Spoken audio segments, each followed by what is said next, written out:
Well, good evening, everybody. My name is Vanessa Guaya, and I'm with the Fairfax County Department of Transportation. I am the Richmond Highway BRT project manager, and we are very excited to have you here tonight to talk about the design of the BRT project and some other project updates. Before we begin, we just want to do some housekeeping items. Please note that this meeting is being recorded. It will be posted on the BRT website in the next couple of days, and we will be sharing it on YouTube and Facebook. You are welcome to submit questions to the Q&A function here in the WebEx feature. You can see we have, you open up the Q&A window, type in your question, and please only use the chat feature for questions related to the meeting format or technical computer issues. And finally, if you wish to ask questions at the end, you can press *3 to raise your hand and you will be added to the queue. If we always try to answer questions, but if we do run out of time, for any reason, the project team will absolutely follow up with you to make sure we answer everyone's questions tonight. With that said, we also encourage you to take part of our online survey, and at the little later in the presentation, we'll give you the various ways to give us your comments and your feedback on that design. I would now like to welcome Mount Vernon's District Supervisor, Dan Stork, to see if he has any brief remarks. Supervisor Stork. Thank you very much, Vanessa, and it's a pleasure to welcome everybody and to thank everybody for attending. We value your input. We value your being here. We value what you learn as part of these processes.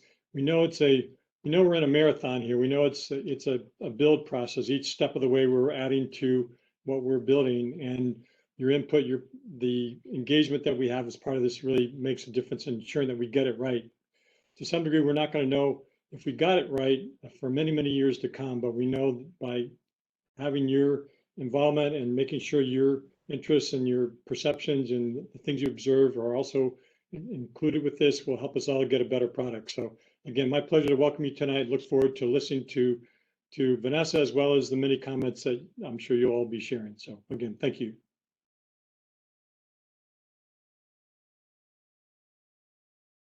Mr. Rodney Lusk.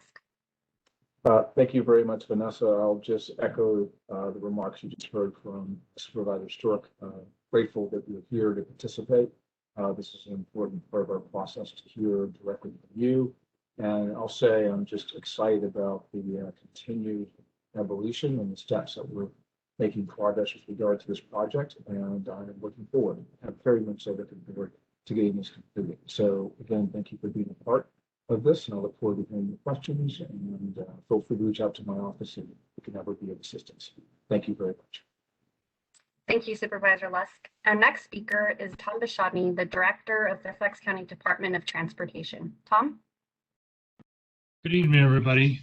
Thank you very much for being here. I don't want to belabor the introduction, so I'm going to turn it over to you, Vanessa, but I do want to thank everybody for taking the time this evening. We are excited about the project. We have some really good information to share with you this evening. And most importantly, we want to continue to receive your input on the project so we can make it the best possible project for the corridor. So thanks again for being here. And Vanessa, I'll turn it over to you. Thanks, Tom. Okay, well, before we get into the agenda, I am here with someone else, Mr. Rick Foley. Ricky, why don't you present yourself?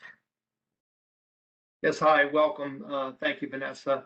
I'm Rick Foley. I'm branch chief with the Land Acquisition Division. Our agency will be overseeing the right-of-way acquisition process. So my participation tonight is to update you on that process and keep you informed. Thank you. Thanks, Ricky. So again, you can see your agenda to the left. We're going to talk a little bit about the project overview. I will give you a project update in regards to schedule, right-of-way acquisition, and talk about station design. But really the meat of the presentation tonight is to go through some of the roadway design overview and to some of the modifications that have been made through comments and input that we've been hearing from the community. We'll go over how to submit those comments and finally end the presentation or open it up for a discussion and a question and answer. So overview, to the right, you can see the graphic. This project is not only to plan, design, but to construct a BRT system between the Huntington Metro Rail Station and Fort Belvoir. You can see the red dots along the way or signify the 9 potential BRT stations within the system, and we are looking to construct this in 2 sections. Finally, I'd like to point out that the blue and black highlighted line between the Gum Spring Station to Jeff Todd Way is a project that's being led by the Virginia Department of Transportation. And as you can see, it is related to overall the BRT project in the corridor.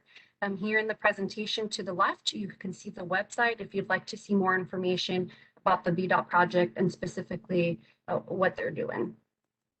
So let's talk about project updates. First, we'd just like to point out that over the past couple of months, we've had some recent virtual public meetings.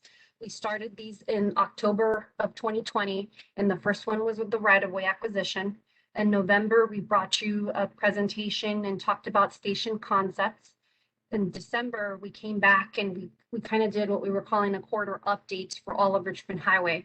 I'm sure many of you are aware there are various efforts that are going along on the corridor. Besides the BRT project is the Virginia Department of Transportation Corridor Improvements Project that we just mentioned. We have the urban design guidelines that were being led by the Department of Planning and Development. And finally, active Fairfax, which is a study that's being led by our active transportation team to look at different connections, pedestrian and bike amenities throughout the county. And then in January 2021, we did bring you and talked a little bit about branding for the system. So while we're calling this the Richmond Highway BRT project, it will have a name just like our connector system has a name. All of these meetings were held in both English and in Spanish. We distributed the information various ways via postcards. You can see an example here to the top right. We attended some, again, gave flyers at some food distribution events and obviously through email. All of these recordings for the meetings are available on our website for viewing. A little bit about the project design. We'll get obviously a little more into it later tonight, but we are approximately at 30% design. For our environmental documentation, we are expecting a final signature anticipated later this summer. And finally, as with most things for this project, we will continue to refine the design, reduce those and minimize those impacts, including a right-of-way that is needed, and enhance our stormwater management design, which you can see a graphic to the right of what we intend for that to look like. A little bit about our project schedule. It has been adjusted given several factors. Right now, we are anticipating BRT to be in service or open up for revenue in 2030. Before we obviously get to that stage, one of the things we have to do is acquire the right-of-way or for it to be completed before we actually start the roadway construction.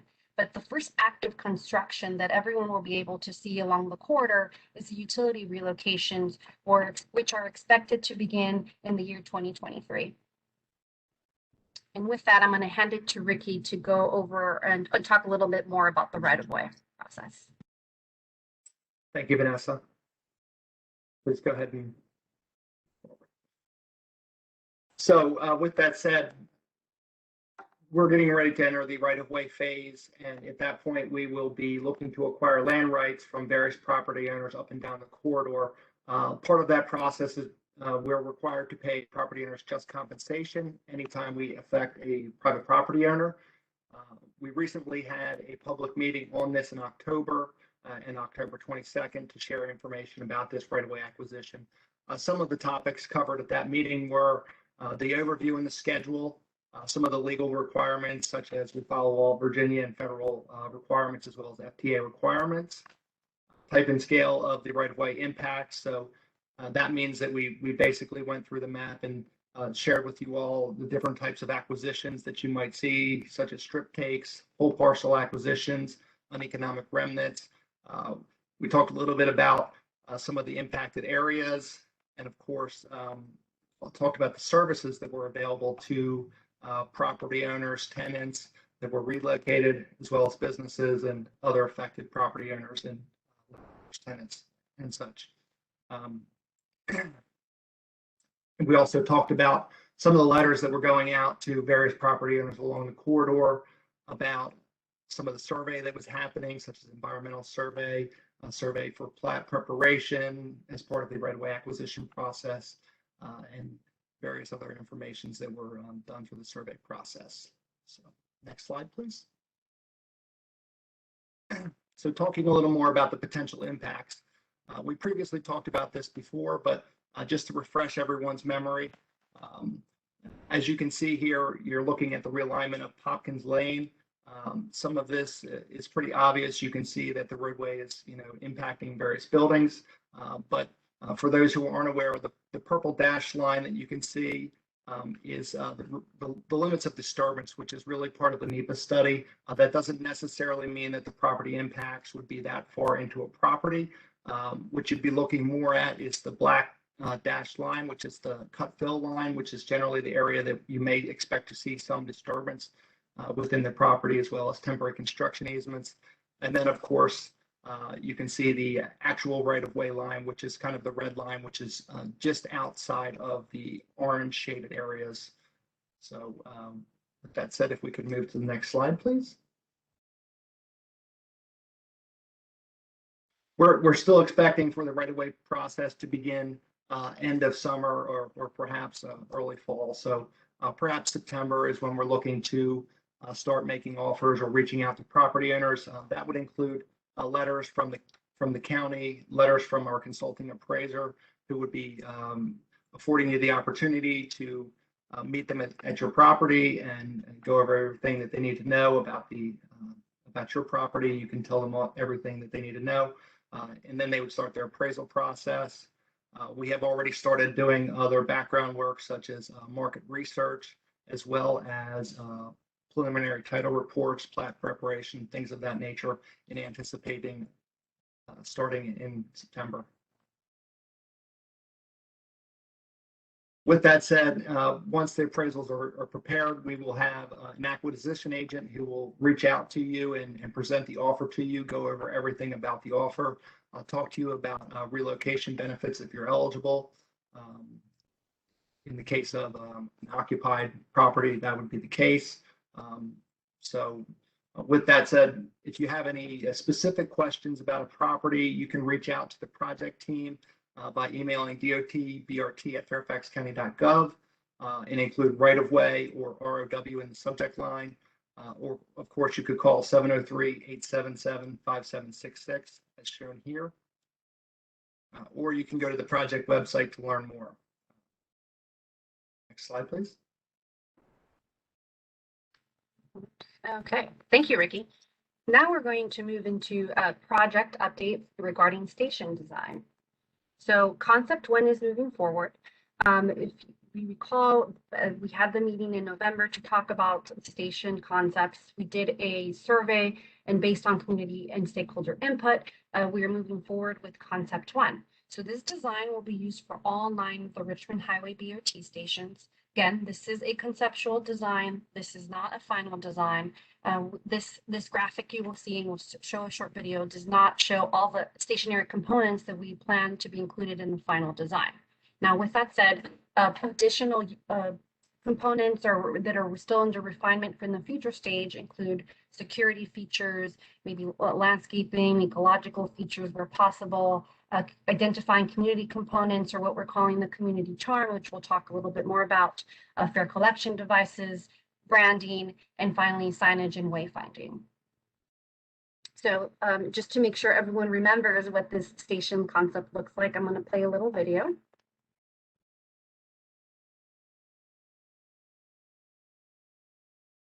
So here we can see the station from the front. And as we're heading towards the intersection, now it's as if we were inside the station walking up the ramp.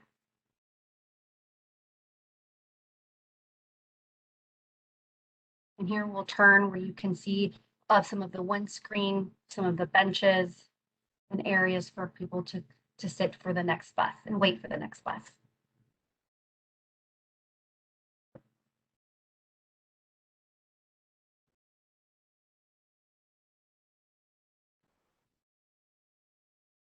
And here is a look of the station from the back.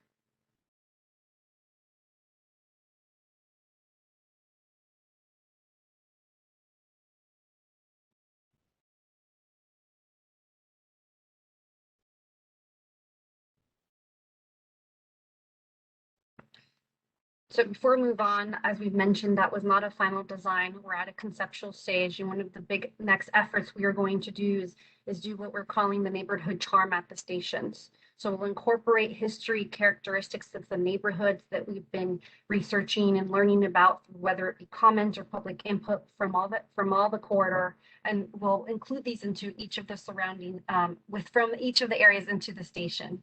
These potential community charm elements are not currently shown in the station concept. We will start this work for community conversations, and we're expecting to start the work in the fall of 2021 and discuss potential station area community elements that we want to reflect within each of these stations. And you see to the right, these are just some examples that we've seen and that we're kind of looking at from other systems throughout the country. Now we're going to get into roadway design. So just a reminder, our comment period has been open. I think we it will be open through July 9th. We ask that you please review the roadway design and share your input. If we'd like to know things, if you support the design, if you have questions about it or concerns, there are various ways where you can see this design. You can go to our main Fairfax County website and with the keywords Richmond Highway BRT. There are two ways to get the world maps. You can either look at the interactive web map, which you can see here is the link, or you can download the PDF world maps. If anyone needs any of these design materials in a different format, we can provide those free of charge. You just need to contact the FCDOT office, which you'll see on the next slide. I also want to talk a little bit again about the design process itself. I think we've shared this before, but again, when we start a design, we look at our county comprehensive plan, and in this case, we looked at Embark. This identifies and sets up the typical section. So how many lanes are we going to have? What type of pedestrian and bicycle facilities we want to see along the corridor, and really what the typical section or overall width of this is going to be. The next thing we do is survey the area. We want to see what the physical constraints are and opportunities present to see what we're going to have to deal with as we continue with design. Then we do what's called the conceptual design. So putting the comprehensive plan together with the survey, we lay out a graphic representation of the project. And this has been shared at a public meeting back, if you want to say, in 2019. And this is what you see on the website today on the roll maps or on the interactive map. Finally, we're here and we continue to be in this stage probably for a while, is the engineer, refine, and repeat. We work with community and other stakeholders on the design of projects for the opportunities to minimize impacts where they may be feasible and improve corridor conditions. And part of this is what you're going to see in the next future slides. So when I talk about the typical section, this is what it is. You can see the graphic here at the bottom lays out the whole section from end to end on the Richmond Highway corridor. The one you see proposed condition with the turn lane, of course, is the condition where we have a left turn to turn in and out of the side streets. This one is a plan view. So if you open up our interactive map, this is what you would see. You can see we've highlighted the different areas and tried to color code things so that it's easier for everyone to understand what they're seeing. So you can see the BRT station platform in the center, this bluish color. The limits of disturbance is the dashed line. And as Ricky mentioned, this isn't necessarily an impact. This has to do with our environmental evaluation where we've had to just study this area. The purple is our dedicated transit way, or BRT lane. So that is specifically where the new BRT buses will be running. The dark green that you see throughout various areas through this map are the landscaped areas. The light green here to the right is the two-way bicycle facility. And finally, we have the sidewalk connections throughout at intersections and throughout the corridor. So again, if you want to view the interactive map, you can find the link at the bottom, or if you hover your phone over this QR code towards the right, you can actually open up and go directly to the map. So as we mentioned, we want to talk a little bit about the roadway design modifications we have been able to do to date. Just a quick reminder, this conceptual design is actually based on the Virginia Department of Transportation and the AASHTO roadway standards. As more information is gathered, we are able to refine the design and so forth. So through public input, comment, and review, there have been a list of modifications. You can see we have a list here Fortson Road, the Fairhaven regrading, A&A rentals. We're going to talk about the St. Louis Catholic Church, specifically Walsh Hall, Collard Street, and finally a Boswell Avenue sidewalk. So the first one up, you may remember in September of 2019, at one of our information meetings, we came out and received comments. We had about 4 alternative designs for the Fortson Road intersection, where some closed the Fortson intersection, moving stations for the BRT, but based on community input and our elected leaders, it was decided that Fortson Road would remain open and operate as it does today. So essentially, no changes to the intersection. We are going to leave both intersections with the left turns in and out for everyone to access Fortson Road from here. And so I would just point out the difference here, or the non-typical thing, is going to be the station platforms themselves. If you're going northbound, we're going to have the northbound station or platform north of Boswell, and if we're going southbound, we're going to have a southbound platform south of Fortson. Our next one is the roadway design, has to do with the Fairhaven Historic District. This is in the northern part of the corridor near Jamaica Drive. So we've evaluated design options, and we've further been able to minimize impacts to this historic district. So if you look at our design towards the right, or to the left over the previous design, you can see that our limits of disturbance, or this pink dash line, was going through additional properties up a little more on Jamaica Drive, and we kind of cut and fill on towards the right. So if you look at the current design, which is the graphic on your right, you can see that all of those impacts have been minimized, and we've been able to pull off of the properties along Jamaica Drive.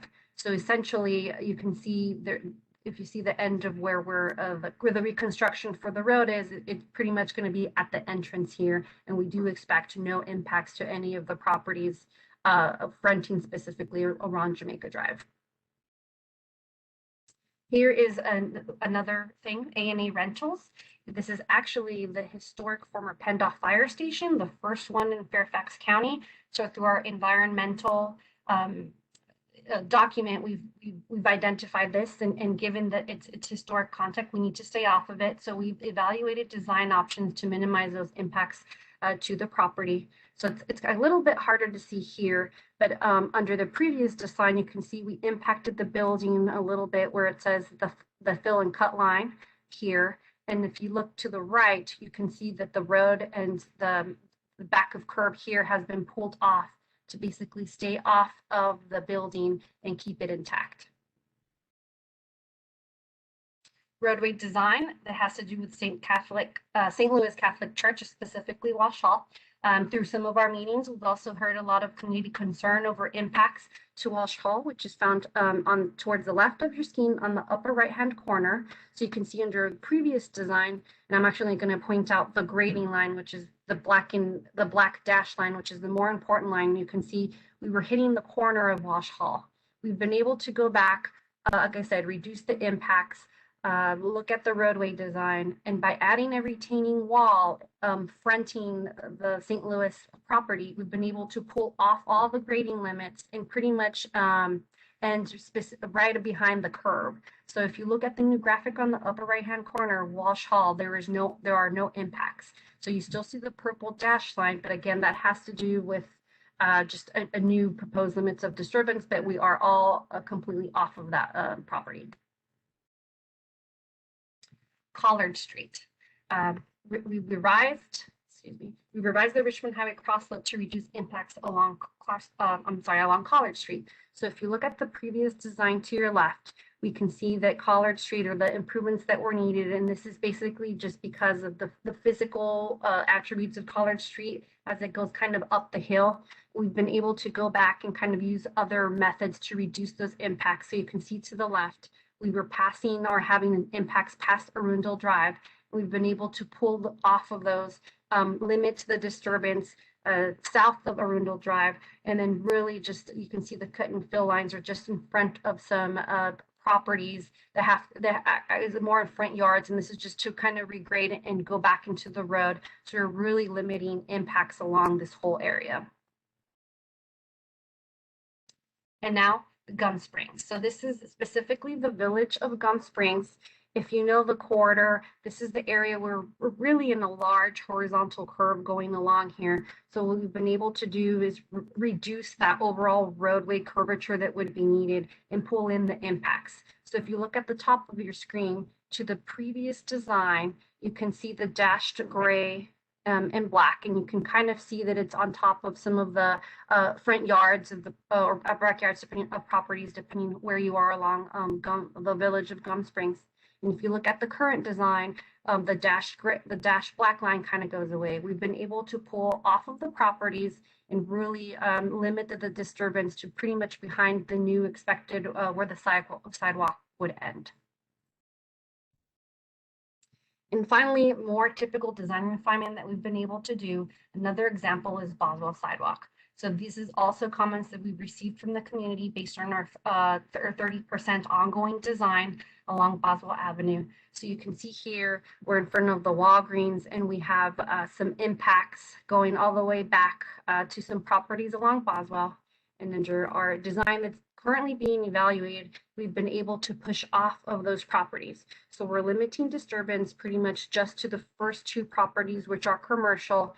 We will have to do some reconstruction of the road itself. This will all be within right of way. So if you look at the yellow parcel lines highlighted here, those are the private properties. And then the red line on top of that is what we were originally proposing to have some impacts as part of this improvement, but we've been able to back off of that and again limit and be within the existing right of way to not have any impacts to these private residential properties. A potential noise wall update. We have identified some potential for noise walls. This was presented back in our 20% design, and as we continue to design and refine, those locations have not changed. We do have to complete additional noise analysis and finalize those wall designs as the timing of the project gets closer to construction. So we're not there yet, but additional analysis will be needed. We do have to identify these as part of our ongoing process. In the future, we will solicit input from those affected property owners and or renters that are benefited from the proposal of these barrier walls. If you want to know more information, we do have the VDOT noise abatement webpage here found at the bottom that has more information as to how this process and a more detailed explanation. So we are at our next steps. So like we mentioned, we're gathering community comments on current level of design through July 9th. The plan is to summarize these comments and share them with the Board of Supervisors at the July 27th board meeting. Once the preliminary design is approved, which is expected in that same month, we'll address comments from the board, continue to refine the design, and add more detail, working to mitigate those property impacts where possible. Example of these areas that are going to be under further study, stage of design, are roadway and intersection refinements like we're doing in Boswell, stormwater management and drainage, which is very important to the corridor, and that finally our bicycle and pedestrian design, since one of the good big things about this project is that we will be putting in missing links for bicycle and pedestrians throughout the Richmond Highway corridor. So again, our comment period is open through July 9th. We'd love to hear your thoughts on any of the design materials, various ways to be able to look at the materials. I've mentioned the interactive web map. We do have downloadable PDF roll maps.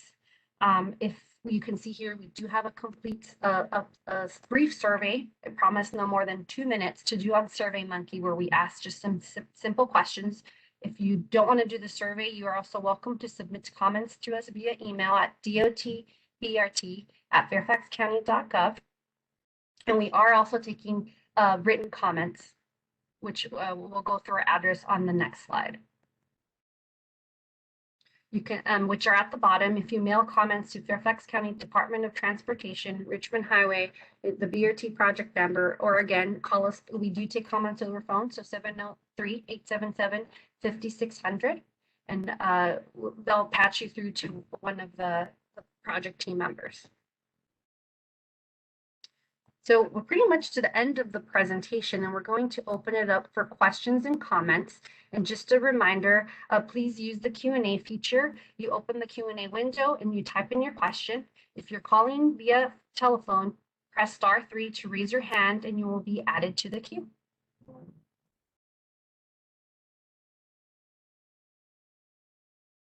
So Robin and or Jenny. Yes, we do have some questions ready to go. Robin, would you like me to read some of these off? That would be perfect. Thank Great, you. happy to do that. All right, so the first question is about stormwater management. And the question is, where are the stormwater management areas going? And do you consider the impacts on any future development of the properties where these systems will be located? I'm going to try to, here's an example. So if you open up our, whether it be on our interactive map or on these, this is the static view of one of our roll maps. They are highlighted here. You can see in the upper green hand corner. Right now, we just they're not designed or finalized yet. So there's a couple of different ways you might see them. Might be a wet pond, might be a bioretention. So it might look like just a green area. So we use the Fairfax County standards, and this is the county-led project for these, and they're really located up and down the corridor. In regards to your second question, I think it was for development, right? How does the project look at that? So, and someone can correct me if I'm wrong, but as redevelopment occurs, they are responsible for their own stormwater on site. Okay, thanks, Vanessa. The next question has to do with overhead charging, and it is, will station design include overhead charging infrastructure, at least at the end stations at Huntington and Fort Belvoir? That's a great question. We're still at conceptual design, so I guess it's something that we can look at for the stations. You know, we are putting in bike share stations, and those are solar powered. So right now, that's not something that we finalize on design, but we will definitely add that as something to look at. Vanessa, I think this Jeanette? question is related to the use of battery electric vehicles. Oh, okay. Then yes. So that's a little Vanessa, different. maybe I can take this. Absolutely. So we do have a study, a side study underway related to electric buses.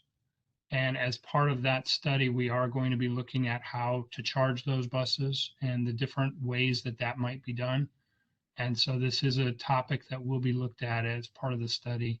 There are probably multiple ways to charge the buses, but clearly that's going to be an important aspect of implementing electric buses on the BRT. So it is a topic that is part of our ongoing analysis for electric buses. Thanks, Tom. Okay, great. The next question asks, can you please address the retaining sound walls in more detail? So maybe provide some more detail about what next steps might be for those. Sure. Doug, I'm actually gonna see if you can help me with this one.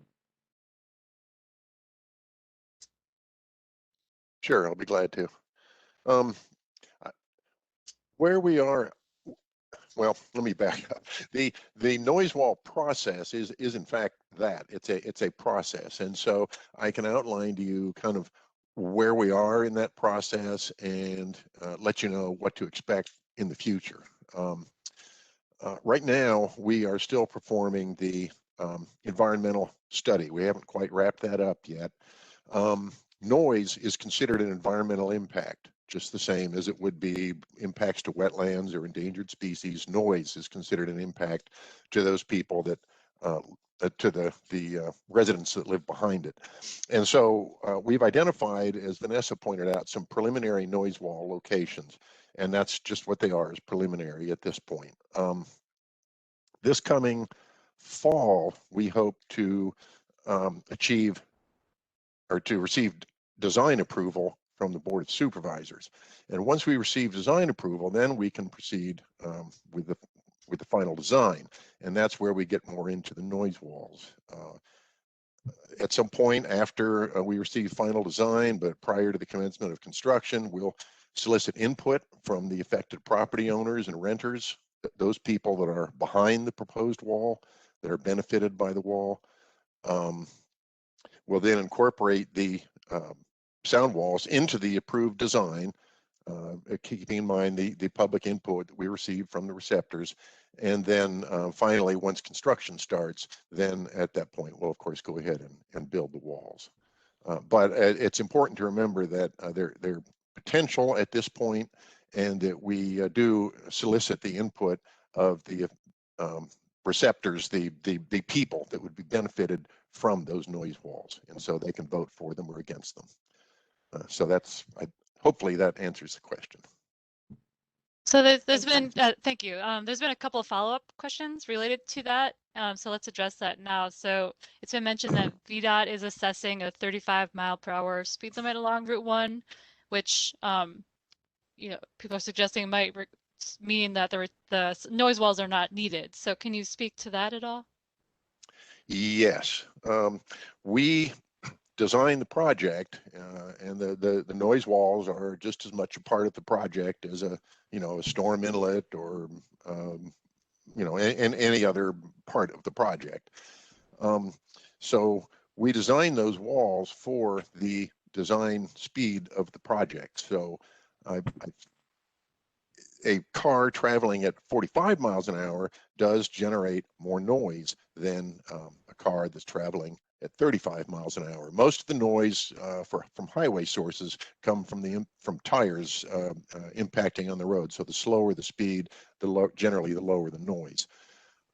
But we at this point are constrained by the design speed limit. So that's the criteria that we use when we're designing those walls. So it's like an existing condition, right, Doug? So because right now the speed is 45, yes, that's what we have to, I guess you can say, design for or analyze as. That's correct. Yeah, thanks for clarifying that. Yeah. So Question. Vanessa, if I could clarify further. Please. First of all, I think there are, 6 walls that are proposed as part of the project right now. And you can just clarify that.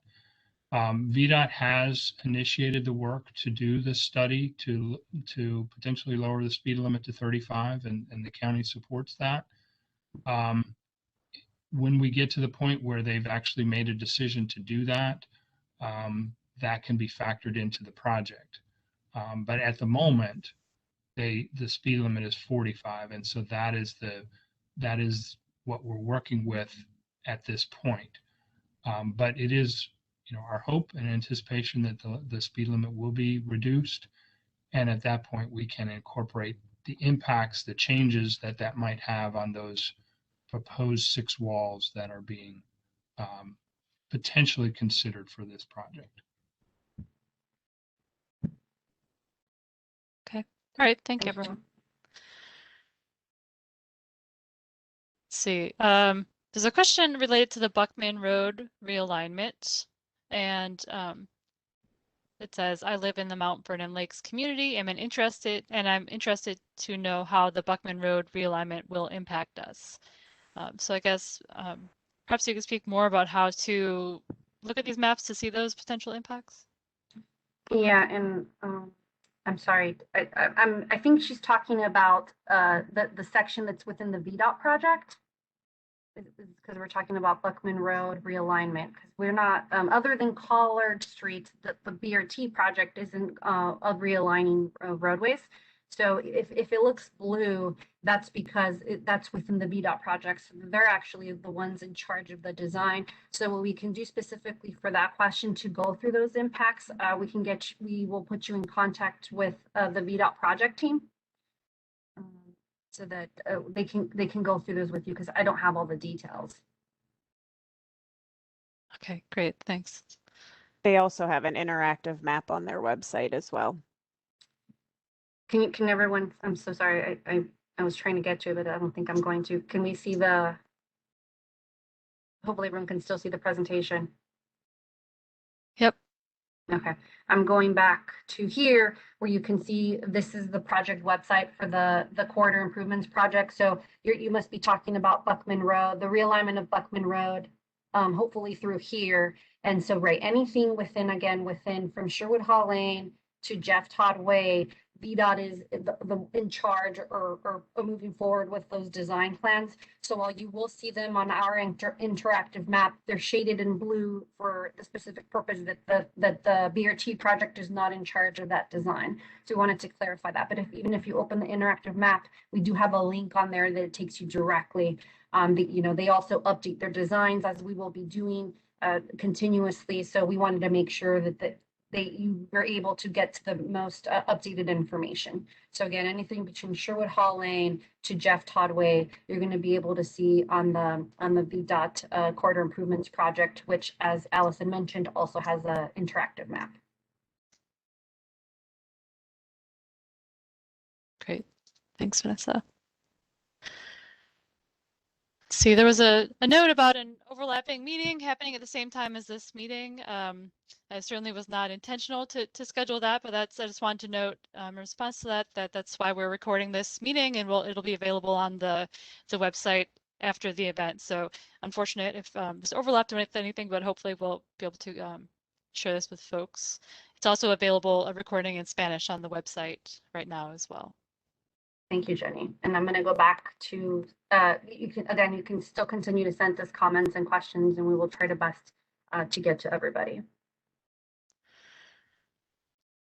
Let's see, there's the next question is noting that the sort of map graphics we're showing on the slides from the role plans may not show as much detail as the interactive map. And so there's a suggestion to use the interactive map to talk through that instead.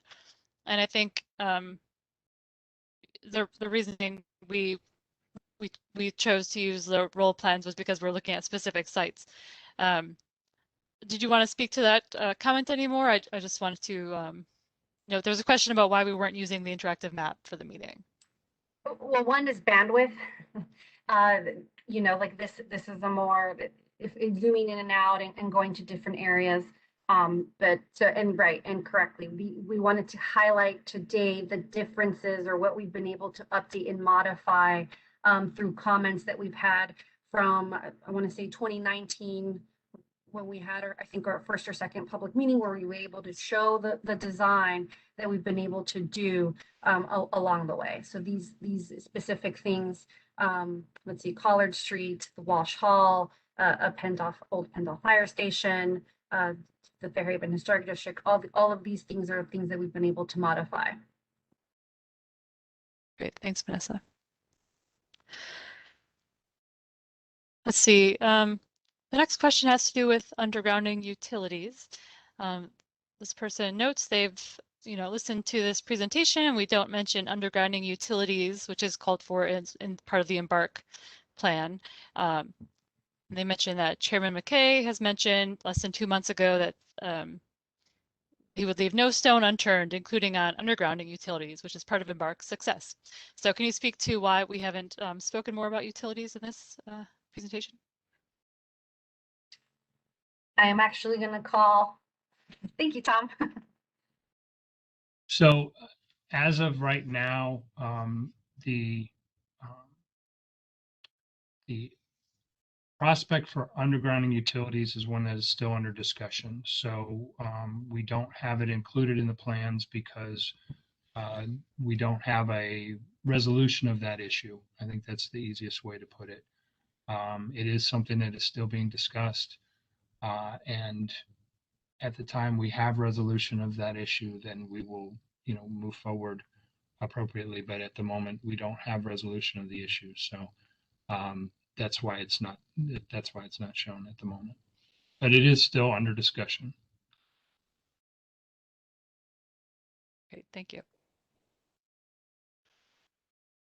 Let's see. There's a question about why the lane configurations between Jeff Todd Way and Ladson Lane are not shown on the maps. Is that part of the the VDOT area as well? Correct. Okay, so there is a that's under a separate project, and so there is an interactive map for that project as well, and we could try to find that and link you to that during this meeting, or we can certainly provide that if you shoot us an email. Let's see here.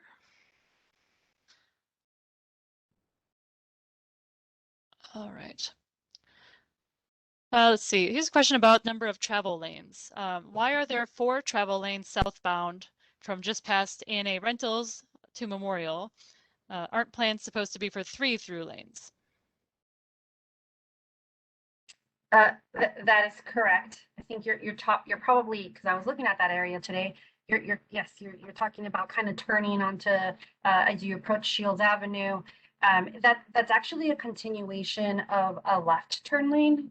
There's a couple of very closely spaced intersections through that area.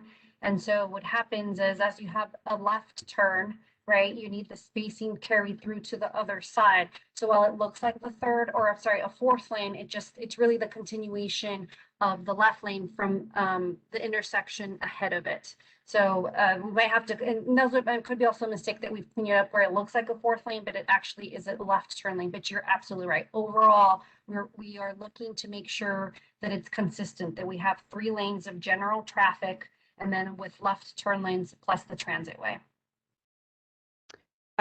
Vanessa, if I can just add real quick, Yes. I'm thinking that the question may be in the southbound direction from south of A&A to Memorial Street. We have right turn lanes that are required from the traffic analysis at Southgate Drive and into the shopping center and at Memorial Street. So it tends to look like a 4th southbound lane, but we have a left turn lane, 3 throughs, and we do have right turn lanes at those 3 consecutive intersections based on the traffic analysis. Okay, thank you, Allison. Misunderstood. All right, thanks. Let's see. There's a question about North Kings Highway. North Kings Highway has high pedestrian and bicycling activity, being close to the metro, a school, shops, and multifamily housing. It's also the first and last mile of the BRT route. So when will the county begin evaluating potential enhancements to pedestrian and bicycling safety and comfort and reduce the speed of vehicles on North Kings as outlined in the Embark Comprehensive Plan Amendment? So yes, through North Kings, we have a historic district. You've heard of Fairhaven. So we were very sensitive of that area. As we turn onto Shields, the buses are actually running in mixed traffic. So we have heard community interest in doing a separate project for the transportation or specifically for pet and bike amenities throughout that area. I think it's a separate project though, and so at this time, Tom, I don't know if our planning group or someone has other ideas of how we're going to move that forward. But for right now, that is something that the county is just looking at, but it'd probably be separately. Yeah, and I think the challenge there is that there's actually very little right of way on either side there. There's houses that are located very close to the roadway, but it is an area that needs additional study beyond what we're doing as part of the BRT. Great, thanks. Let's see here. Can you speak a bit to why VDOT is in charge, sort of handling the roadway south of Sherwood Hall Lane? Sure. So they are actually, south of. Sorry, let me back up. So from Shields or north of, Sherwood Hall Lane, it's a consistent already 6-lane section. Between Jeff Todd Way to Sherwood Hall Lane, that's the last section that's 4 lanes. And as you know, there was a recent project, I think in 2017, that was completed by Eastern Federal Lands, where they updated the section all the way to the Parkway. So from Jeff Todd Way to the Parkway, and leaving it the consistent 6-lane section, plus the center for the BRT that's now coming. So VDOT is in charge because they're kind of ahead of us. it's the last, I can say, bootleg section. So they are implementing to make the consistent 6 lane. So it's more of a roadway project. They're actually not incorporating any of the transit elements that we have. So while they are relocating intersections and they're updating the sidewalks and the cycle track, they're just reserving the median for BRT, and the county is actually putting in those elements. So we are only working in the median, but because that project is ahead of us and was, well, I don't want to say a higher priority, but was already something put kind of into motion prior to embark and the rest of it being completed, that project had already started. And Tom, if you have a better answer, feel free to chime in. Well, I don't know that I have a better answer, but I think I agree. I agree with what you've said. Is as part of the recommendation that came out of the original study that the State Department of Rail and Public Transportation did, it recommended BRT, but it also recommended addressing the remaining 4-lane segment between essentially Jeff Todd Way and Ladson, and so that there would be a consistent cross section throughout the corridor. So that study recommended both BRT and the 6-lane consistent cross section, and so VDOT is in a better position to undertake that, and so they are doing that in a way that provides for the BRT running way in the center of the roadway. Great, thanks. See, there are a few questions related to safety for people walking and biking along the corridor, so I want to address those, or additional questions, I should say, since we've already had a couple. So one question says, I continue to be concerned by the number of lanes and cross-section of the roadway, and notes that reducing the number of lanes would be safer for people walking, biking, and using transit. There's also another question that asks, how can we safely cross all these lanes? Can we reduce vehicle lanes so it's not so wide? I thought you may want to respond to both of those at the same time. Thanks, Jenny. I guess one big thing we're doing, and we share your concern, this is just the preliminary design. So if there is an opportunity to reduce lanes, we will absolutely go back and do that. Just as a reminder, the county doesn't own the roads or maintain them. This is a national highway systems on the national highway system route. So VDOT is heavily interested and, is the ultimate say and final approval on anything that we do. So that's on the roadway side.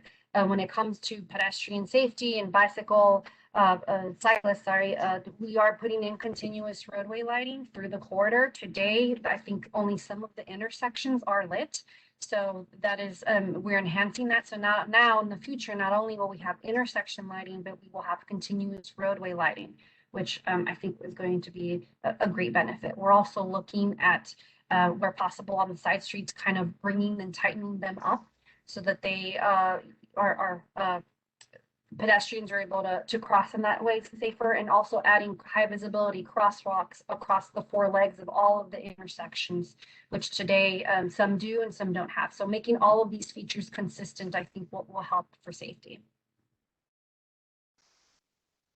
And Vanessa, I guess I would add that what we're trying to do is we're actually trying to address multiple modes of transportation at the same time. So we're trying to provide a high quality transit mode. We're upgrading bike and pedestrian facilities along the entire corridor, including parallel facilities along the entire length, and then also to provide improved situation for the vehicles as well. So we're trying to look at all 4 modes. They will all be providing upgrades as part of the project. And as Vanessa noted, we are paying particular attention at the intersections in terms of allowing upgrading the pedestrian facilities, because the BRT will be in the middle of the roadway, where today you really don't have any kind of refuge for pedestrians. You kind of have to make it all the way across.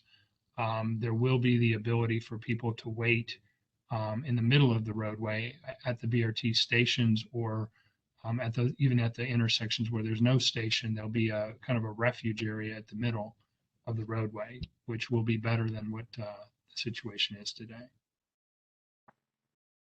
Thank you, Tom. That's a good point. Yeah, thanks to both of you. A couple of additional sort of related questions. Has there, have you considered additional crossing options for pedestrians where the distance between signalized crossings are too far? I guess we have looked at that overall, especially in the northern section. But you know, a lot of the intersections are actually spaced. I don't want to say adequately because I'm sure you would argue with me, but there's more of them, and so there's more opportunities for crossings. We kind of did this, you know, we work with the VDOT project a lot, so I do want to mention this, that there is one intersection that we are adding for that reason, that we thought it was just too far to space between. So while it isn't in our project, it will be it'll be a good attribute towards our project that the VDOT project is doing. So they're adding a signal at Fry Road that'll cut up that spacing in between and make it more I want to say, and Alice, maybe you can correct me if I'm wrong, a half a mile or less spacing between a typical, signal. In addition to that, there are 2 locations north of Ladson that we've been asked to look at mid-block crossings. And so we will be looking at that as well to try and break up some of those larger blocks north of Ladson or north of Sherwood Hall. Great. One additional question here, I think is related to the sort of plazas at the intersections. Someone noted that many of the intersections that show the bicycle lanes stopping and turning into sidewalks or sort of shared spaces. So can you clarify, is it the intention for pedestrians and cyclists to share the same route at those locations? Yes, and you know, that would have been something that I bring up again. So we shared this concept. We're calling them an intersection plazas for all signalized intersections. And this is because, you know, specifically when we're at BRT stations, we're going to have, you know, commuters crossing in that direction, cyclists going up and down in both directions, plus just pedestrians going in all of the directions. So if you look at NACDO or some of the more urban design standards, for these type of facilities, they actually would have needed a bigger area, a bigger space. So because we have so many different types of modes and people trying to access and do different things at the intersection, we thought the best use of space was to bring them together as a shared space, so that it was more about watch out for each other, share the space, kind of slow down. So we are working on designs. We shared a prototypical, like I said, back in 2019, but as we refine the design, we'll come back with more specific examples and areas of how these elements are all going to interact. The one other I didn't mention is we also have local bus stops that we need to account for, putting in bike share stations and as well as bike rack amenities. So these are all also elements that will be found at these corners. So again, you have everyone crossing plus these other amenities that we need to make sure all interact together. Great, thanks. Let's see. Ricky, there was a question, I think, noting someone asked about if the right-of-way acquisition process was going to be discussed, and I know we had a few slides where you went through that. Perhaps we can go back to the moving forward slide on slide 12, just to show some of those next steps again, Ricky, if you wouldn't mind. Sure.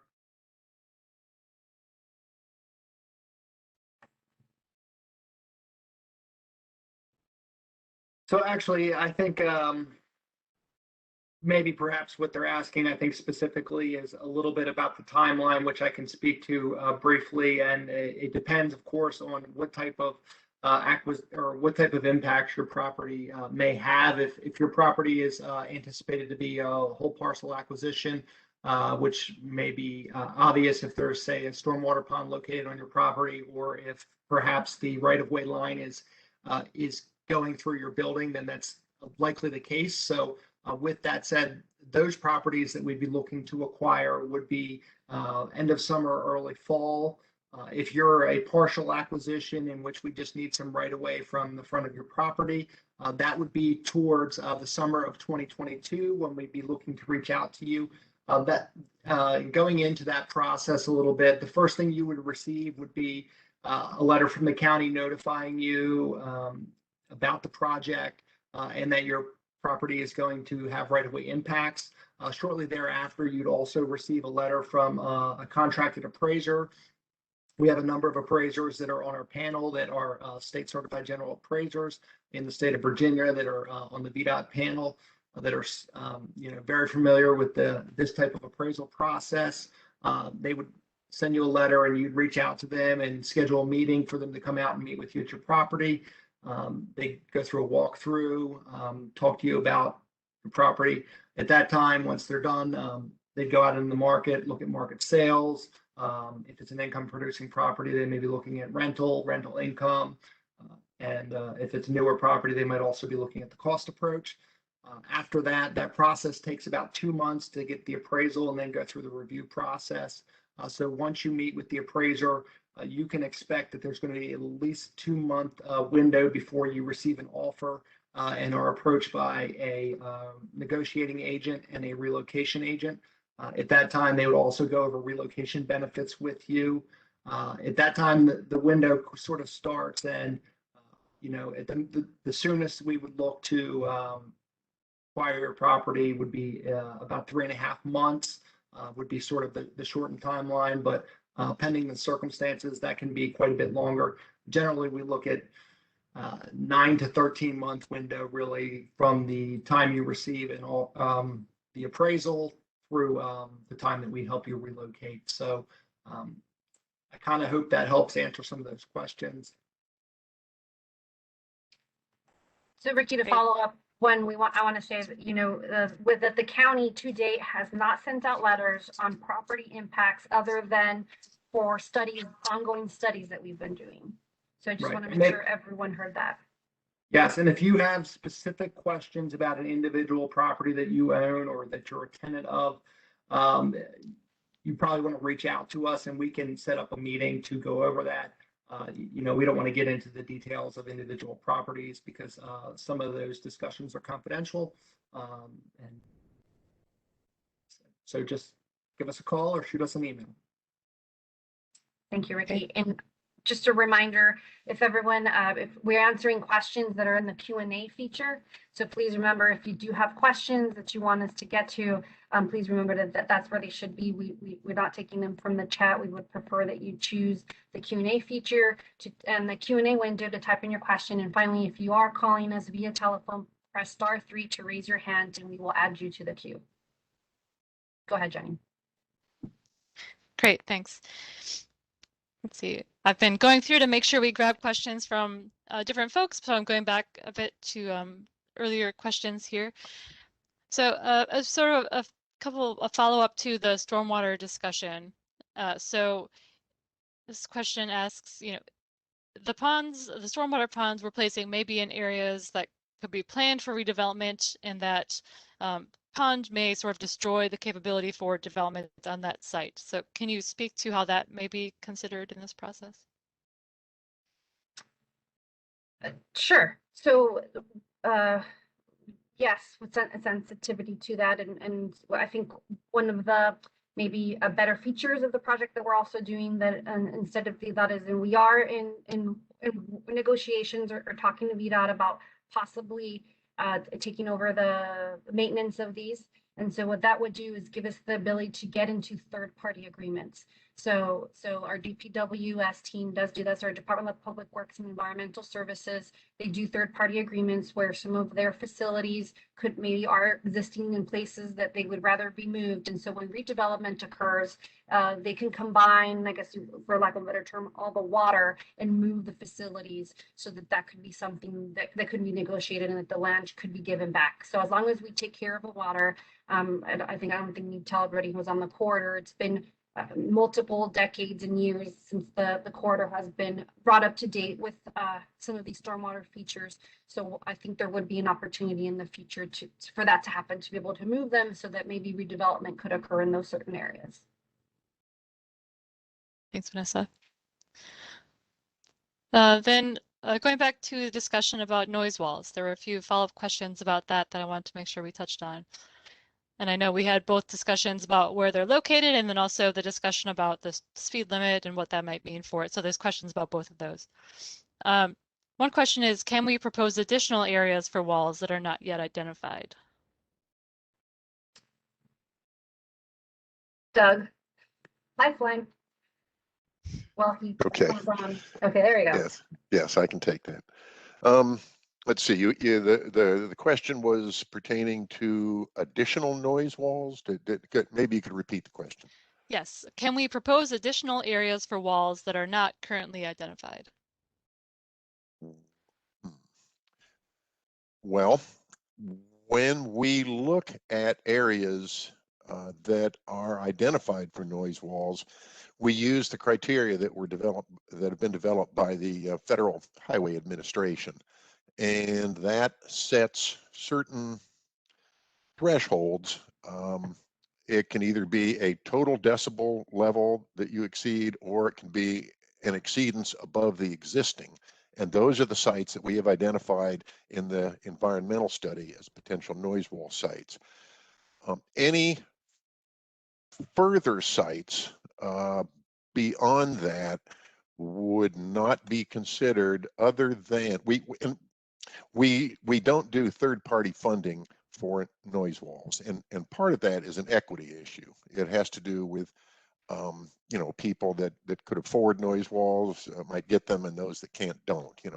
And so we followed the noise study that was identified in the environmental study. The one thing that third parties can do to influence the noise walls is they can have say so about what the noise walls are going to look like, the finish on them, the color, that type of thing. And but with regard to, I guess, your question, can you sort of add noise walls because you might want them? The answer to that would be no. Okay, thanks. A follow-up question about walls, so you may want to stay on, Doug. And you may have sort of answered this, but when it comes to how areas are identified, does it take into account vehicle noise, including emergency vehicle noise? Well, what it does not take into account specifically emergency vehicle noise. What we do when we do the noise analysis is we do a time averaged study of the decibels, and so we record the noise over a period of usually one day, and we will try to pick a day during the week, for instance, when we have typical traffic, and those are the levels that we use when we're going to be designing the noise walls. Does that answer the question? I think so. If not, if there's a follow-up, feel free to submit that. That's fine. Let's see. Well, let me back up. I guess there was a specific question about fire engines and that type of thing, and the answer is no, because those won't be singled out. They will be weighted into the average over a period of time. So that hopefully that answers that part of the question. Okay, great. Thank you, Doug. Then relatedly to the sound walls, there was a question about the speed limit, and I know, this may have been answered in some of the responses earlier about speed limit discussions, but there's a question that says, if the speed limit is going to be reduced to 35, how are you proposing to handle the traffic? With 45 right now, the traffic is a huge problem. So I guess less related to sound walls in this case than traffic in general. Yeah, I don't think that's an environmental question.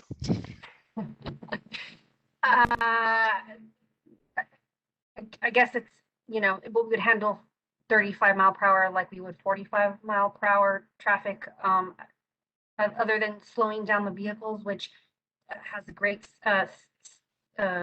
added benefits from the safety side of things. I guess I don't really understand. I don't know if anyone has a better answer. Vanessa, I think the question is, with the lower speed limit, it will reduce the overall capacity of the roadway. But on an urban arterial, most of your vehicle capacity is constrained by the intersection timing, as opposed to the through lane capacity. Unlike a freeway, for example, where you design a road, a freeway for throughway capacity, urban arterials generally are designed for vehicle progression through traffic signals. By adding the additional lanes, for example, the segment that VDOT is designing and will be constructing is adding 2 more travel lanes to the corridor, which is intended to increase the amount of throughput at the intersections, signalized intersections, in which your queuing capacity is increased and your vehicle capacity is increased and your delay on the side streets is reduced. Hence the reason we are also evaluating our intersections north of VDOT's project, looking at side street capacity as well as throughput. We're not adding through lanes. It's already a 6-lane segment, and we are not proposing to take it to 8 lanes, of course. The comp plan doesn't show that, but we are retaining the 6 lanes of travel through travel capacity, as well as improving, you're realigning some intersections, for example, providing additional turn capacity in some of the side streets and improving the overall intersection performance. Thank you, Eric. Great, thank you. Let's see, the next question may need some clarification, but I'll read it. How do we have the minimization of the property and disturbance on Popkins Lane since you have modified Collard and the St. Louis Church disturbance? I'm sorry, you're gonna have to read that one more time. Sure. How do we have the minimization of, I believe it's of the property and disturbance on Popkins Lane since you have modified Collard and the St. Louis Church disturbance? Okay, still don't think I understand, but maybe let me show. Go ahead. Were you going to say something? Well, we could request perhaps Ms. Jackson, if you wouldn't mind submitting, perhaps rewording that.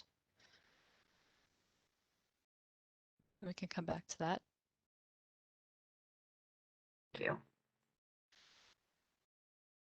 Let's see here. Is there a list of all properties which will be impacted by the right-of-way acquisition process, and how can a property owner go about validating the impact to their property? Yes. So we are working on a list. We are evaluating impacts constantly as the design evolves. One of the things, or one of the ways you can sort of get some of your questions answered is just to reach out to us. And another way that you can have some of these validated is when you meet with the appraiser to talk about some of the impacts and explain how the impacts affect you and your property. And then again, during the negotiation process would be your opportunity certainly to provide feedback or any evidence that you feel is necessary, to justify a offer or counter offer in effectuation of just compensation in a settlement. Great, thank you.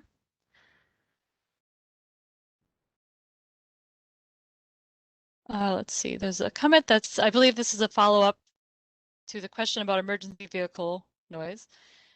It says, my new home does not show up on the interactive map or any other map, which is a different problem, and it is closer to the roadway than other existing homes that may have existed when your study was conducted. Can the study be updated or a specific sound level determination be made on my property?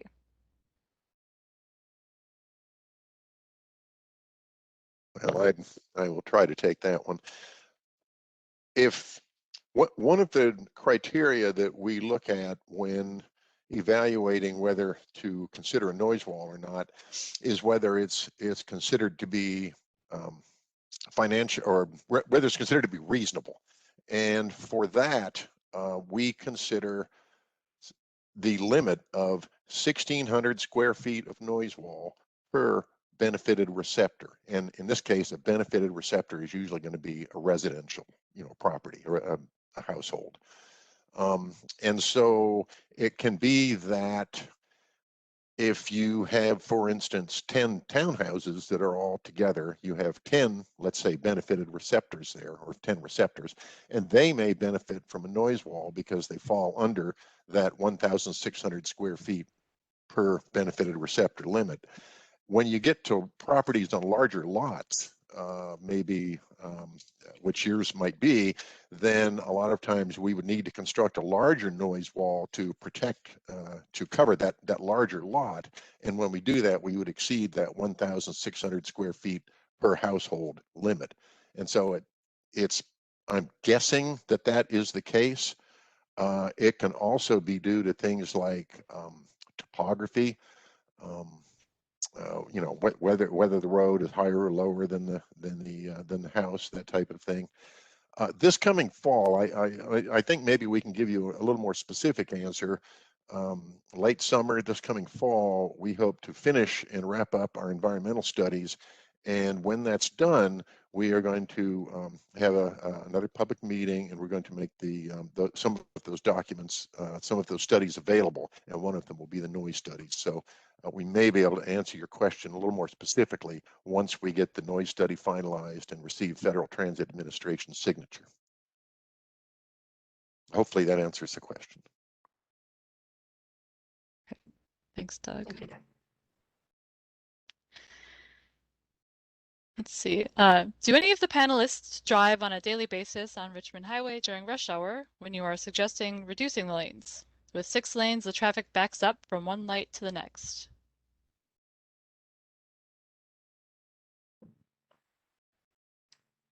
Nope. I drive down there. Go ahead. I don't Go think ahead. so. We're actually proposing to reduce lanes. I'm not sure that what the question is inferring. That was I think- really my clarification, is that we're not proposing to reduce lanes. And in effect, we're proposing to have a consistent 6-lane for vehicles from essentially Shields all the way down to Fort Belvoir. And south of that, it also has 6 lanes. So it would really be from Huntington Avenue all the way to Lorton, there would be a consistent 6 lanes. So we're not proposing to reduce the number of through lanes. I'm sorry, I think that might have been my fault. I will take blame. I misspoke when I said additional traffic analysis. Tom is correct. We are looking to make everything consistent, no more, no less. So we're trying to stick to the 6 lanes. Given if you look at our there might be little tweaks to that because some of these get extended, but that is the goal, is to have a consistent 6-lane section. Thanks. There's a follow-up to this. The question asker said, you mentioned to reduce lanes for bicycle and safety. So. Oh, you okay. You might be talking, I meant the side streets. I just mean I don't mean reducing lanes, tightening them up so that instead of having flares at the intersections where vehicles turn quicker, we would be looking to tighten up the radii so that a driver would have to slow down, and in case there was a pedestrian or bicyclist there, they would have the opportunity to actually see them. So my mistake, I'm sorry. Thanks, Vanessa. Let's see, we have a few more left. Back to undergrounding. Why aren't you planning for the possibility? A lot else also sounds up in the air. You should be planning on the assumption the decision will be to do it.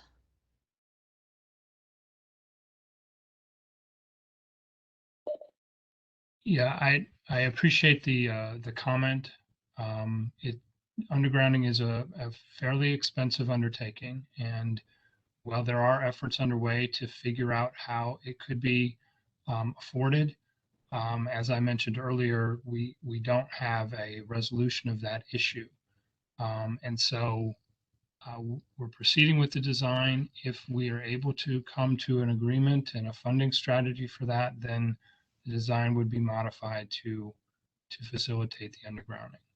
So that's about the best answer I can give right now. We don't have the resources to do 2 different designs, so we're continuing the discussion about undergrounding, and that's about the best I can say. Great, thank you, Tom. Let's see.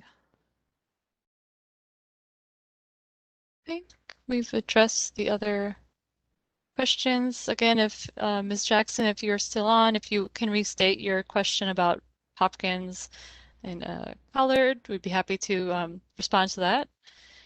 Robin, there are no hands raised, are there?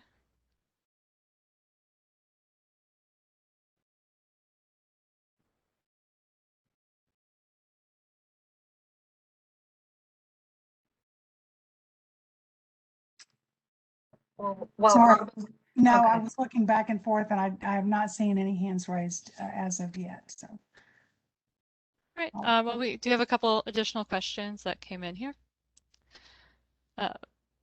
One is why 6 lanes? By the 2030s, there could be a lot more telework and alternative transportation options. So we have looked at the future, and you're absolutely right. I guess we don't have new standards or best practices that we're using as of right now.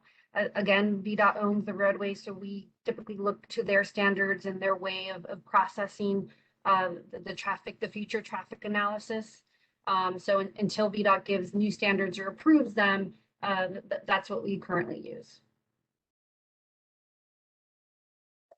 And it's a Well, I little, think I would go a little further than that and just say that, you know, the traffic projections that we're working with indicate the need for 6 lanes in the future. I think some would argue that there's a need for 6 lanes today. And all of this is based on the work that was done with the Embark Comprehensive Plan. And prior to that, the Department of Rail and Public Transportation study that ultimately recommended the consistent cross section for the corridor, that it would include the 6 lanes all the way down.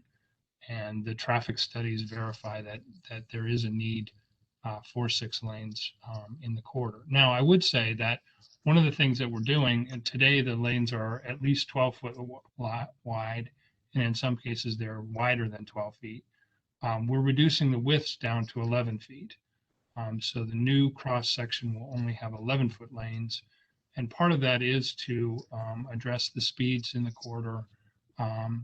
So we're providing the capacity, but we're also trying to do it in a way that is not going to make it a freeway. So I just wanted to point that out as well. the issue of, I think, of telework is that we don't actually know what the long-term trends are going to look like. The only data models that we have are based on historic data models, and we use the Council of Governments regional model data, projected growth in that model for the region. And generally the issue is we can't build enough roads fast enough or enough lanes ever fast enough to keep up with the traffic. The traffic always exceeds what we can construct. So I would say that any telework would just be a benefit to travelers in the corridor.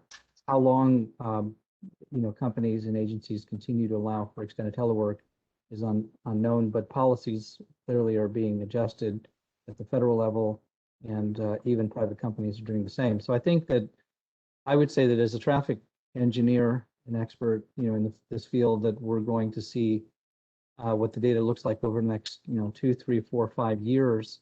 And, if there are major changes in the data because of shifts in corporate policies and federal policies, that, traffic engineers will be making adjustments, and the regional model will be adjusted accordingly. But I think that right now we're showing that the growth in the region, Amazon coming in, for example, probably is most likely to exceed by far the road capacity that we have in the region, which is why we're building a bus rapid transit system to try to get people into an alternative mode of transportation. Great, thank you. Let's see, we've gotten a rephrasing of that previous question. How can the land disturbance get minimized from the proposed large swooping curve on Popkins Lane, similar to what was done on Collard Street and St. Louis Catholic Church? I gotcha. Okay, so the difference there is that, let's go back. So here's Collard Street on that side. So the problem with this one is that if you live on Collard Street, it's kind of going up a curve. So we had to grade up, and Allison, maybe you can help me on this one. And so that's why we had much more impact. Standards have changed, and we were looking at reconstructing the road to kind of tie in, given that we are realigning the Popkins side. We just found that we had to go back and kind of extend the improvement to tie the road back into an actual approved condition. When we went back and we kind of refined the design, we were able to cut back, finding other, I guess, lack of a better term, design standards to tighten this up so that we wouldn't have the impacts. On the other side, and I don't have a graphic, but on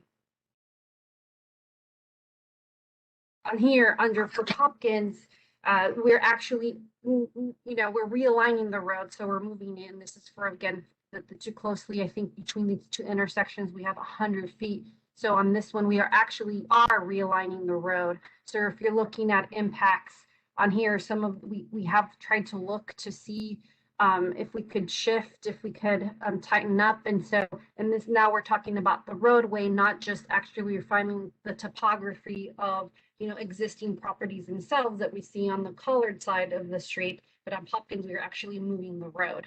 So I do understand what you're saying. And while there might be, even though you could see the magenta line or this purple dash line here, again, the real impact is probably more related to this grading line. So if we're looking at some of these properties, those will probably have minimal, if any, impacts.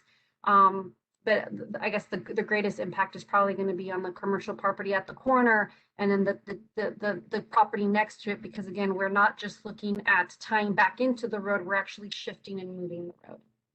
And I'm happy to talk to a little clearer or go through that. Maybe, I'm not sure if you live on this or the other side of the road, and depending on where your property is, I think, with the help of Ricky, we can specifically talk about other concerns or specific other things that you may want to know. Hopefully that answered it.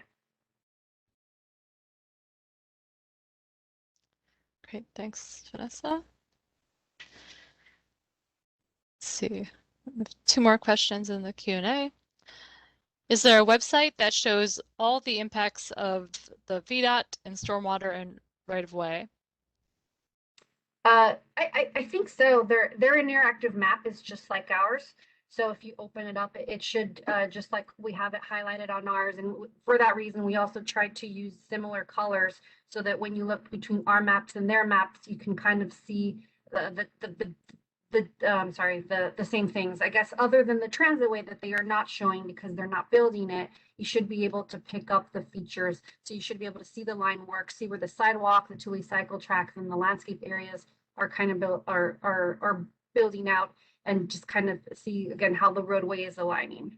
So I'll go back to that screen. So maybe you can take a screenshot of their project website link here again at the bottom, so you can look at their interactive map. It's actually found on our BRT website, that we link you back to that map, knowing that we are such 2 closely coordinated projects that we get those type of questions a lot.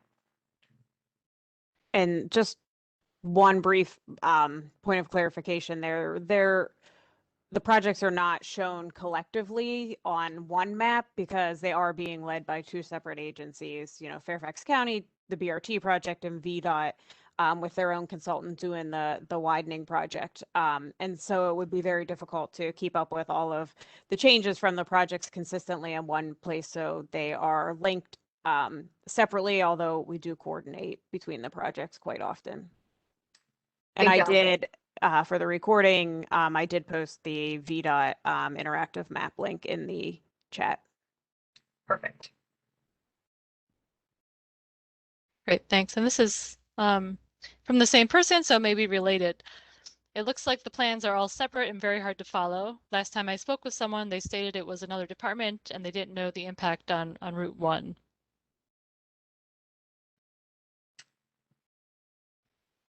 Well, again, so Fairfax County Department of Transportation, and maybe this is a great map to show you.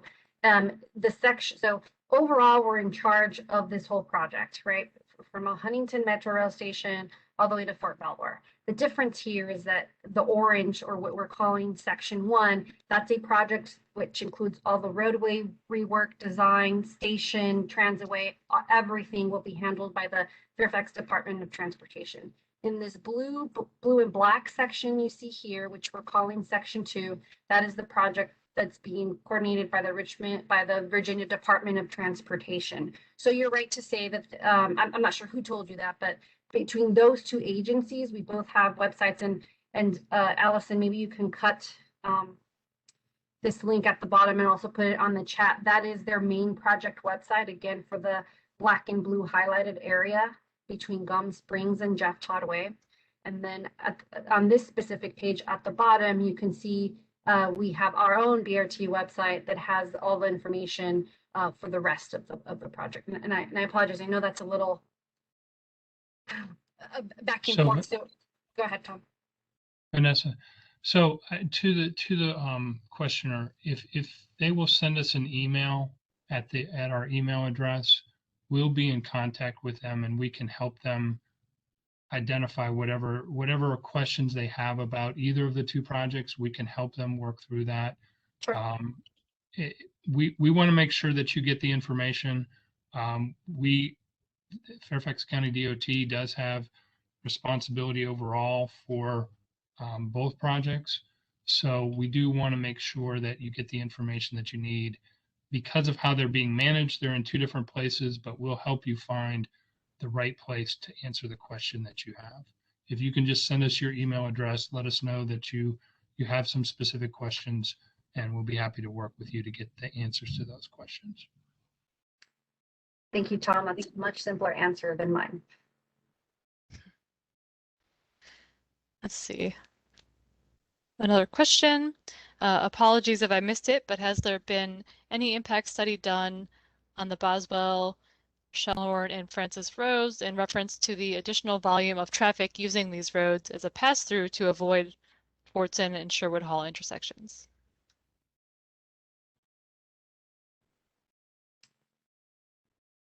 I guess the simple answer is no. Though we do look at traffic as you know, as the grid system connects. The main impact of what we're looking at is on Richmond Highway, since that's where we're building the transit lanes. With that said, though, and if there are problems with traffic calming, we do have a traffic calming team that can work with you to put up whether it be speed humps or signage, or if there's parking issues. And we if send us a quick email, we can send you more information on how to be in contact with that team. And Vanessa, let me just go a little bit further on that one as well. What we're trying to do here is upgrade Richmond Highway so that the traffic flows better and that there's travel options on Richmond Highway, so there's less of a need for people to cut through the neighborhoods. If Richmond Highway is functioning better than it is today, then that allows people to use Richmond Highway, where today they're probably trying to avoid it. But that's part of what we're trying to do here, is have a better functioning Richmond Highway so it pulls the traffic out of the neighborhoods, as opposed to today people are trying to avoid parts of Richmond Highway because they're not functioning particularly well. And I do see that one of the respondents did put an email address in the Q&A, Vanessa, so if we can capture that and reach out to that person tomorrow, we can set up something specifically to answer their questions. Sure. Thank you. Will do. Thank you. And that's the Q&A for now. So if you want, maybe you want to go back to the final slide and remind folks about. Absolutely.